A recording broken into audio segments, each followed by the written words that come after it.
देख रहे हैं सिटी इंडिया न्यूज चैनल हक की आवाज। पैराडाइज फंक्शन पैलेस महबूब नगर।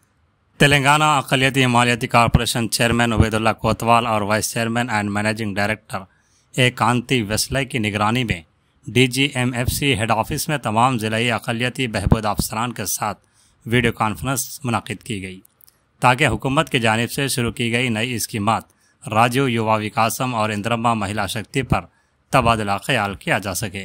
इस कॉन्फ्रेंस के दौरान DMWOs को इन स्कीमों के रहनुमा उसूलों के बारे में हिदायत जारी की और काम को तेज़ करने की हिदायत दी। उबैदुल्लाह कोतवाल ने कहा कि राजीव युवा विकासम स्कीम का मकसद अक़लियती बरादरियों को खुद रोज़गार के मौक़े फराहम करना है, जबकि इंदिरम्मा महिला शक्ति स्कीम अक़लियती ख़वातीन को मुफ्त सिलाई मशीनें फराहम करके बाइख्तियार बनाने पर तवज्जो मरकूज़ करती है।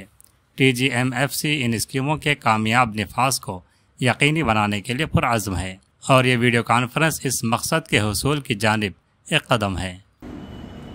మొదటిసారిగా ఓ ఛాలెంజ్ తీసుకుని గవర్నమెంట్ దాదాపు రాష్ట్రంలో 6,000 కోట్లతోటి